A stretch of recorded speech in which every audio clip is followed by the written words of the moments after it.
بسم الله الرحمن الرحیم. ګرانو قدرمنو ملګرو د ادبي بهیر ډیرو قدردانو مینوالو، تاسو ته پته ده ګرانو ملګرو چې مونږه همیشه د پاره د پښتو د هنرمندانو سره، د پښتو آرټسټانو سره، د پښتو لیکوالانو سره مرکې مونږ راوړي دي وخت په وخت باندې، او د هغې نه تاسو مستفید شوي یې. یا د دې وی ګرانو ملګرو چې په تېره لږه موده کې مونږه د زرسانګي بیبي سره، د عجب ګل سره او د نعیم مخلص او دا شان د نورو ښه آرټسټانو سره، د خوږو هنرمندانو سره مونږ مرکې کړي دي، او دغه چې کوم دی د هغې د ژوند نه تاسو مستفید شوي یې. اصل کې خبره دا وي ګرانو ملګرو چې کله هم د یو فنکار کیمرې مخې ته راځي نو هغه یو شان وي، او د کیمرې په شا باندې د هغې د ژوند ستړې، د هغې د ژوند تکالیف، د هغې د ژوند پریشانیانې، بلا محنت، بلا ستونزې، بلا د هر څه چې کوم دی د هغې په زندګۍ کې موجود وي. مونږ اکثر داسې ګڼو چې ګنې فنکار چې کوم دی نو هغه به څه ستونزه نه لري، او هغه چې کوم دی مونږ اکثر داسې سوچ کوو چې دا چونکې آسماني مخلوق دی، خو نه، دا خلک هم زمونږ په شان چې کوم دی زمونږ په شان خلک دی. دا خلک زمونږ په شان درد لري، بلکې زمونږ نه زیات درد لري، زمونږ نه زیاته مینه لري، زمونږ نه زیاتې ستونزې لري، ځکه چې د خپل ولس لپاره، د خپل قام لپاره، د خپل ژبې لپاره دا خلک چې کوم دی خپل اخترونه چې کوم دی زمونږ لپاره قرباني د خپل بچو نه لري تیری په بهر کنټري کې، په بهر هیوادونو کې زمونږ لپاره دغه خپل خوشحالیانې قرباني او زمونږ لپاره زمونږ د دې معاشرې د اصلاح لپاره کار کوي، د پښتو لپاره کار کوي، د پښتو معاشرتي سفر لپاره چې کوم دی یو ډیر زړه پورې یو ډیر مثبت ګام پورته کوي. مونږ که د فن خبره کوو، بیا د خصوصا د اداکارۍ خبره کوو، نو ځینې لفظونه په کتابونو کې زاړه شي، مودې وشي، خو ځینې لفظونه چې کوم په هغې کې د خلکو ژوند بدل شي، د خلکو زندگی بدل شي، او د خلکو دغه مثبت اړخ مخې ته راشي، نو هغه دغه وي چې دغه فنکاران، دغه آرټسټان، دغه هنرمندان په دغه لفظونو له ژوند ورکړي، یعنی مړو لفظونو له ژوند ورکول چې کوم دی دغه شان آرټسټانو کار وي، او هغې مونږ ته دا هم ښایي چې د دې معاشرې کم اړخونه چې کوم دي نو هغه ناوړي دي، ناورین دي، او کم څیزونه چې کوم دي، کم اړخونه چې کوم دي نو هغه مثبت دي، هغه ښه دي، او د څه چې کوم دی څه اخیستل پکار دي او څه د نظر انداز کول پکار دي. دا دغه فنکار ژوند وي. شاعر پیرګهور صاحب اکثر خبره کوله چې یو فنکار چې کم دی نو هغه د بل لپاره جړلې خوشي، د بل لپاره خندلې خوشي، خو نه دغه فنکاران، نه دغه فنون لطیفې سره تړلي خلک چې کم دی نه د خپل ځان لپاره خندلی شي او نه د خپل ځان لپاره جړلی شي. وجه یې دا ده چې خپل ژوند، خپل ټوله زندګي چې کم دی د خپل قام لپاره، د خپل ولس لپاره یې وقف کړي وي. اوس ډېرې خبرې به دا، اوس ځینې سوال به دا هم راپورته کېږي چې ولې دا خلک چې د قام خدمت کوي، د پښتو خدمت کوي، نو ولې دې پیسې نه اخلي؟ پیسې چې کم دی یا روپۍ چې کم دی یا هر خېټه چې کم دی نو روټۍ غواړي، هر خېټه چې دی نو ډوډۍ غواړي، او دغه ډوډۍ لپاره چې کم دی د مختلفو حوالو سره خلک سټرګل کوي، خلک لګیا دي، خلک محنت کوي. خو که دغه خلک محنت هم کوي، زمونږ د معاشرې د اصلاح لپاره کار هم کوي، زمونږ د معاشرې لپاره ژوند هم کوي، زمونږ د معاشرې لپاره خپل افکار هم استعمالوي، نو که روزي پې وګټي نو دا څه بده خبره نه ده. دغه نه هر څه چې کوم دی دغه خلک ستایل پکار دي، او دغه خلک چې کوم دی اپریشیټ کول پکار دي. د تیر پسیر ګرانو ملګرو نن هم زمونږ سره یو ډیر ښه آرټسټ، ښه اداکار زمونږ سره موجود دی. تاسو باید د نوم سره هم آشنا یې، او دغه کردار سره به هم آشنا یې. علي جمال خان. یقینا علي جمال خان چې کوم دی نو هغې کله چې د سی ډي آغاز کیږي نو په دغه کې د علي جمال کردار چې کوم دی نو هغه ډیر زیات جوت دی. ډېرې نامې هغې دغه سی ډي راپورته کړلې، ډېر خلک هغې راپورته کړه، په چا کې چې هم ټیلنټ و هغه خلک یې رابرسېره کړه، او هغې چې کوم دی یو ډېرې جوتې نامې لري. د دغه سی ډي پیداوار چې کوم دی ښاغلی نعیم مخلص هم دی، چې نن سبا د دې علي جمال صاحب سره او د نورو ارټسټانو سره چې دینو کار کوي، په فلم کې کار کوي، په ډرامه کې کار کوي او ډیر زمونږ په زړونو کې دغه خلکو ځای کړی دی. وجه دا ده چې دغه په زړونو کې ځای کول چې کم دی ګوندې په زور باندې نه کېږي، بلکې دا یو سټرګل غواړي، مسلسل مهنت غواړي او دغه مهنت کې چې کم دی علي جمال کامیاب شوی دی. علي جمال نور ستاسو ترمنځ حل کېږم نه او راځم د علي جمال سره خبرې کوو. علي جمال ستړي مشه، السلام علیکم. بسم الله الرحمن الرحیم. ستاسو ډیره زیاته مننه ستاسو د ریډیو او وایي تاسو چې تاسو موږ لا دومره وګڼلو چې خپل ریډیو د پاره تاسو موږ لا لکه زموږ تاسو ټایم برابر کړو موږ یو څو خبرې تاسو تاسو د پروګرام په علاوه او ډیره مهرباني تاسو شکریا ادا کوم چې تاسو خیریت او بیا پهلا چې کوم دی بیا پس کې زموږ د سواد اړخ چې کوم دی زموږ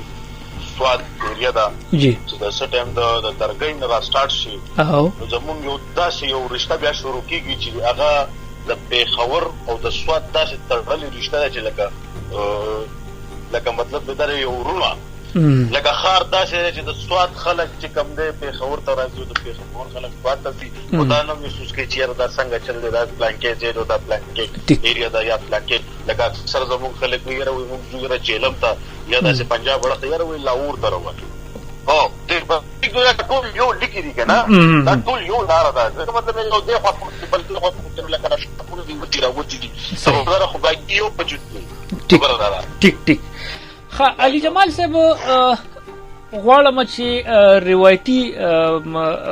ځکه روایتي مرکه طرف ته را نشو، خو بیا هم چې کم دی ځنې خلک به داسې وي چې هغې به د کیمرې مخې ته تللی دلې ولې دا به ورته پته نه وي چې علي جمال څوک دی، علي جمال چرته کې پیدا شوی دی، علي جمال په کم کور کې سترګې غړولې دي، علي جمال تعلیم څومره کړی دی، ابتدایي زده کړې څومره کړی دی او چرته یې کړی دی. جی په دغه حواله راته لږ څه ووایي. وایي جانه زما خو چې کوم دی زما خپله والد صاحب چې کوم دی آرټسټ او دې مینوالو به کېدای شي کتلې به وي ډېر زیات همیشه د اسماعیل شاهد ډرامو کې به ډېر زیات کار کړی زما لکه مطلب مې دا دی والد صاحب داسې دی چې لکه په دې شو بیس حوالې سره هغې ډېر وخت تېر کړی. جی زما خپل ایجوکیشن چې څومره دی زما میټرک ایجوکیشن دی صحیح او زه چې کوم دی زه زما پیدایش زما پالنه زما هر څه چې کوم دی دا زما په دې پېښور کې شوي دي. صحیح د ډېرو وخت نه لکه مطلب مې دا دی په پېښور خاص پېښور لکه مطلب منځ کې چې کوم دی زه دلته ورکوټې ریلوې شوی یم همدلته مې خربوسې کړي دي، دلته ټول یاران دوستان ټول هر څه او بس دغه وخت روان دی الحمدلله شکر. علي جمال پیښور کې زیات خلک داسې دي چې د یو ځای نه راغلي دي میشته شوي دي، د بل ځای نه راغلي دي میشته شوي. که دغه سوال زه دوباره وکړم او دا ووایم چې ستاسو ابایي کلی چې کوم دی یا د پلرنی کلی کوم دی؟ جی زما خبره داسې ده تاسو ته مو وویلې چې زما پلار نیکه چې کوم دی هغه ټول هم په دې پیښور کې لکه مطلب ډېر وخت نه لکه مطلب همدلته پاتې کېږي پېښور کې د ډېر وخت نه د انګرېزانو د وخت نه ډېر وخت او زمونږ چې کوم دی لکه د مور کلی هم چې کوم دی زمونږ د مورکۍ چې کومه ده هم زمونږ پېښور سیټي ده اوس پوه شوې او دا خو پخوا خو به لکه دغه شوي چې دا اوس پکې سیټي برابره شوه چې دا پلانکې کالونۍ ده دا ډینګلی کالونۍ ده دا ډینګلی کالونۍ ده نو لکه مطلب زمونږ مقامي چې کوم یو که نه موږ د دغه ځي. صحیح صحیح صحیح. علي جمال څنګه خواهش راوچت شه چې یاره زه کار وکړم، زه د پښتو په ښه باندې راشم، زه د پښتنو په ښه باندې راشم، دغه خواهش هم څنګه را پیدا شوه، څنګه چې کوم دی څنګه دغه خبره مخې ته راغله؟ وایي صاحب آی تھنک لکه مطلب مې دا دی زما والد صاحب چې کوم هغه وخت کې به چې کوم دی زه چې کله د خپل والد صاحب سره تلم راتلم نو دا اکثر به په دې پېښور کې به چې کوم دی د دې سیري نه وړاندې لکه دا هر څه د فلم یو هر څه ختم و نو مخکې به سټیج ډرامې به کېدې په نشترحال د نن نه زه تقریبا کم سے کم نه نو 15 کاله مخکې خبره ته صحیح دلته به په دې نشترحال کې به سټیج ډرامې به کېدې لکه باقاعده لکه ریسلې او یو داسې یو ادبي او داسې یو حساب چې لکه مطلب مې دا دی چې هغه ډرامې باندې به ټیکټ نه صحیح په پیسو به ټیکټ نه خرڅېده هغه به چې کوم هغه به داسې وو چې تنظیمونه به یو ځای شوي وو د هغې به یو داسې څیز برابر که مهمان خصوصي به پکې یو مین راوسته نو سټیج ډرامې به داسې وي زموږ به ډېر پاخه اکټران به زموږ په دې هندکو ژبه کې چې کوم دی ډېر ښه اکټران دي چې زموږ د هندکو ژبې ته ډېر فنکاران داسې دي چې هغه زموږ په پښتو خدمت کوي لګیا دي. صحیح لکه ډېر داسې فنکاران زموږ لکه هندکو لکه زموږ د هندکو ډرامې به کېدې، اردو ډرامې به کېدې، بیا پکې مزید بیا پکې زموږ ډېر داسې مشران آرټسټان لکه علمزیب مجاهد زموږ کوم سینیئر چې کوم اسماعیل شاهد صاحب شو، علمزیب مجاهد صاحب شو، شیرو ماما شو، داسې ګل علي، داسې ټول اسلام ګل دي، دا ټول چې کوم صحیح بیا به په هغه لیکه کې چې کوم دی زموږ والد صاحب به مو نو دا بیا داسې شوه چې بیا به پښتو ډرامې به شروع شوې. صحیح کامیډي ډرامې به کېدې لکه فیملیز به راتله، ټول به فیملیانې ټول به ناست وې، ډرامې به کتې. خو ډرامه کې به دا وو چې لکه مطلب مې په ډرامه کې به ډانس نو بیسیکلی په ډرامه کې چې کوم دی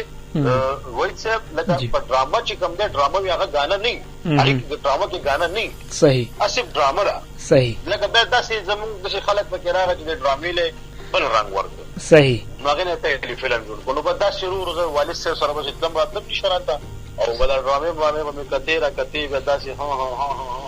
بس اچانک به داسې یو ټایم داسې وخت راغی چې لکه بس نه پوهېږم چې څنګه چلو چې دې خوا راغلم. صحیح زه خپله د الکتریشن چې کوم دی زه انجینیر یم، ما کار کړی دی د الکتریشن، ما به داسې د فټینګ کار به مې کوو، صحیح پی فټینګ به مې کوو. لکه مطلب مې دا دی داسې کنال 2 کنال 3 کنال دغه به فټینګ ټیکې به دې اغوستې. جی او دا سیستم به مونږ کولی. نو ما به دغه بیسیکلی دا کار کوو. بیا به مې مزید ورسره لکه چې کوم دی فنکشن به راتله داسې د یارانو دوستانو، بیا به چې کوم دی زما والد صاحب به مو داسې زموږ یو آرټس کونسل و، زموږ خپل یو ګروپ و د هغه نام رجسټر شوی و علي آرټس کونسل. زما والد صاحب چې کوم دی زما په نامه باندې چې کوم دی آرټس کونسل کولاو کړی و یو غونډې په هغه کې مونږ سره داسې واړه داسې هلکانان به و چې داسې لکه مطلب مې فنکاران به و چې زموږ به لکه هغه نه وي زموږ د علاقې زموږ د لکه مطلب مې دا د کلي مونږ چې چېرته اوسېږو لکه واړه ریلیشنو د هر یو سړي لکه څنګه زما شوق و داسې د هر چا شوق شته. صحیح صحیح. خو هغه وخت کې پلیټفارم به نه میلاوېده، نه به دا حساب و نه به کتاب و نه به دومره څوک پوهېده چې لکه مطلب مې دا زه به څه کوم څه به نه کوم. نو یو به دا و چې د ده په ترو باندې به مونږ سره به لکه مونږ به هم یو ځای به شو، نو یو ګروپ به زمونږ جوړ شو، نو مونږ به هر ځای کې دا خاکې کولې د یار دوست په ځای کې ملګرو سره. نو بس هغه کې به بیا ورو ورو به زه ما اکټینګ چې کوم دی زیات ترجیح ما سکرین کې دومره کار نه دی کړی او کم سے کم زه د 2008 نه لکه د سکرین ته راین شوی ما. او بیا د دې نه وړاندې چې کوم دی کم سے کم زما سټرګل چې کوم دی زما کار چې کوم دی څومره 12 کاله زما کم سے کم په دې سټیج باندې شوی دی. صحیح صحیح. زه په سټیج باندې بیا به زه والد صاحب سره به تلم راتلم زه به خپل اسه علي جمال صاحب یو خبره ده پښتانه چې کوم دي د فنکار قدر وسره نشته، د فن قدر وسره شته دی. اکثر دغه سي د مشرانو له خولې هم اورو بلکې زموږ له نظر هم تیر شوي دي چې فن ته خلک خو ښه ګوري خو فنکار ته چې کوم دی هغه شان درناوی نه ورکوي. تاسو دغه نه احساسېدله چې یاره زما والد صاحب هم په دې کې خپله ځواني زړه کړه، خپل ژوند یې په دې کې تیر کړ، د پښتو خدمت یې وکړ او هغه شان اعتراف د هغې ونه شو، هغه شان اپریشیټ نه شو. زه ولې راشم چې په دې کې پښتانه چې کوم دي د فنکار قدر نه کوي، فنکار ته درانه نه ګوري؟ دغه کمې خبرې تاسو ته مخې ته نه وې یا تاسو نه احساسولې یا چې کوم دی دغه یاره تاسو ته مخې ته نه وه چې یاره سبا به زما څوک قدر نه کوي یا د فنکار قدر نشته دلته؟ وحید صاحب لکه مطلب مې دی په کم دور کې او په کم وخت کې چې ما سټارټ اخیستی و او زه هغه وخت کې زه سټرګل کې روان وم، نو هغه وخت کې دا کار چې کوم و ټیک داسې و چې لکه مطلب مې دا دی لکه ښه معیاري کار به و، لکه مطلب مې دی صفا سوتره کار به او که په ټي وي باندې و او که په ریډیو باندې مو او که په سټیج باندې و. فلم به چې کوم دی د دې ځینه بالکل هټ کې و. فلم داسې هټ کې و چې لکه چا خلکو ته به پته لګېده چې په سلیمان کې فلم لګېدلی خبرداره او داسې غوبل به نو لکه څنګه چې نن سبا چې لکه سوشل میډیا باندې چې کوم دی څومره خلک زموږ ډېر ښه یاران دوستان دي لکه غټ نه غټ سټار چې کوم دی هغه ګوګل یوټیوب انسټاګرام دا استعمالوي. ټیک صحیح شو جی. مطلب دا دی نو نن سبا دغه زور دی. بله خبره دا ده چې پهله به د فلم نه به دومره خاص څوک خبر نو هغه خلک به خبرېده چې کم به سلیمات وکړو. صحیح. نو هغه ډرامې زموږ ډرامې به چې هغه خو په کور کې به لګېدې، فیملي به کتې، زنانو به کتې، ماشومان به کته چې کم به په کور کې به پراته وو. نو هغه ته د دې کار بچلې دوی لکه مطلب نه د کوم یو داسې یو سبجیکټ پیرونی وو چې هر مخکنه ته عبرت والی ستروچت کی چې نه په پلان کې چې خو د یو کار شو هغه مخکنی کړو او یاره هغه داسې ټیک نو راشه نه یاره دا ټیک نه دی لکه مخکې وتی یو عبرت پاتې هغه بیا داسې لږ وخت سره بیا رو زما چې بیا کله زه د سټیج د دنیا نه چې لکشن تر راځي شو سپرینټ طرف تراغم په سپرینټ طرف ته ما سٹارټ واغستو سم شاید دې سره مو مغسته صحیح موږ چې کوم ایوارډ یافته دي لکه همیشه موږ واړه وتا ټول په واړه چې موږ بداغي ډرامې په پور کې خطته دا ټیک خبره صحیح ده کنه جی نو لکه زموږ زنانه لګي مطلب به دا دی کنه لکه زموږ زنانه هغه ډرامې هغه اپریشیټ کوي ځکه اپریشیټ کوي چې هغه د کلیو ستوري به وساله به پکيو وګواله به پکيو صحیح خبردار او هغه ته خپل عکاسي په غسپرین کړي نو هغه په مزه خو به ورته خامخا به ورته هغه وایي چې ما مخکې داسې کوم خو لکه مطلب دا دی زموږ خبره مقصد دا دی چې لکه هغه وخت زه روانو مفعل چې د سکین ترانو سم شاید دې سره مو پرنسپ سره چې کوم کار شروع کوو ما زه دې واغه ټایم مطمئنو ځکه چې سم په ذهن او په سوچ کې دا خبره نه و چې داسې یو زوال برازي یا به داسې یو لکه مطلب نه دا داسې وخت راشي چې هم د دې فنکارانو به کم دې بیزتی بږي خبره ده صحیح نو اوس چې اوس لکه هغه وخت هغه سات خو تیر شو صحیح نو زه لکه مزه په دا ډاټر روانم تر دې ځای پورې چې زه د خپل کار نه او د عوامو نه او د پښتنو نه مطمئنم ولی چې هغه وخت به بیزتی نه کېده نه ولی جمال صاحب دا غنی چې دا هر څه چې کوم هغه ریسپیکټ هغه شاد نه کیږي دا د فنکارانو غلطي غنی یا چې په دې کې داسې خلک هم رانه نه وته چې هغه په وجه باندې چې کوم دې فنکارانو ته درنه نه قتل کیږي نه وجه فنکار ګرم نه دي خبره ده فنکار خو ګرم فنکار خدا چې سړی دی چې لکه مطلب مداري اره چا نه په خو کې نه په بدو کې خبره ده بخنه غواړم هغه خلک یادوم کم خلک چې په پیسو باندې رانه نه وتی دي دنیا ته کم خلک چې په شپارسونو باندې رانه نه وتی دي او کم خلک جان بوج کر فنکاران دي زغه خلک یادوم چې دغه په وجه باندې تاسو ته زیات نقصان نه رسیدو تو 100% زمون کار ته چې کوم دی کنه 100% د تزیه دوم چې زمون کار چې دایمت شو زمون د کار اواله وشو دوم رسپک شو راغم د دې خلکو د لاسه څنګه وشو چې لکه دې ته نو په اشتراکات پروګرام کې چې کوم دی ما تر تاسو نه کو نو ته بعد یو دوه زمونږ یو شاز معلم سی ودا زمونږ سینیور آرټیست او هغه نه سو سره خوا کې بل څوک نه هغه ما خیر تم خاص نه پیژند او نامه ما نه هرو خو راځي د جن تم دغه کې کنه نو هغه دا خبره کله هغه دغه کوته چتول په اشتراکات باندې ښه ضروره خبره ده ده په تاسو په اشتراکات کوته ولې چاته وای ما چې بیا کله ښکارا خبره کوله چې راستاسو په چینل باندې چې کوم د ساز د مورنینګ شو چې کوي او تاسو ورو جنې د پتلونه چولې او ناس ته پښتو جبه کې د تاسو بیا یې نه چې تاسو سیړي ته کوتي وړه ایگزیکټلی بالکل خبره ده کنه دا خبره اوس په دې کې لګ ډېر چینجینګ راغله چې وته پته لګېدلې ده دا ټیک خبره کله چې هغه زما خبره ورغه ماته چې یار هغه انکو کې به راته ویل شي یار د بارے چې نه ګل نه کوي لکه څنګه ګل نه کوي ظالم ولا کو ټول زکه ډیر د سټیډي لکه زمونږ د جانگیر صاحب ګوره جانگیر دی هغه په سټیډي کې راغله په کوم وخت چې خروانو ټیک ټاک روانو ورو خو خپل زنانو په خپل او دې خلکو به قدر کاو خبره ده ټیک خو هغه وخت کې به ډرامې به داسې بوي چې بالکل د سټ ډرامې بوي جانگیر غریب خود دې نه خبر نه دی کنه چې لکه مطلب دا لکه تاسو علي جمال صاحب تاسو مطلب دا چې کله دا کار د خدمت په توګه باندې خپل شو نو ډیر زیات قدر یو ډیر زیات ریسپانس هم خرا روانو خو چې کله بزنس ته جوړ شنو بیا پکې دغه قسم خلک رانه وته هغه خلک نقصان ورسو جی بالکل بیا پکې لکه مطلب نه زمونږ د انډستری نه خلک راغو انډستری نه خلک راغو هغه ولا نور جنې ته پینټ واچو جنې ته ورو شډونه واچو نه لکه د خدای مسلمانانو څه ټیک لکه خپل د لشل زر روپو د خاطره چې لکه مطلب دا تاسو ته خپته دومره علم هم دی چې یاره د دې کار زمونږ چې دا کار مونږ کوو نو په دې کې مونږ تبلیغ هم کولی شو جګرانو قدرمنو ملګرو تاسو پروګرام اورئ ادبي بهیر د ښاغلي هنرمند علي جمال سره مرکه روانه ده دغه مرکه دوام لري خدا سات وخت شوی دی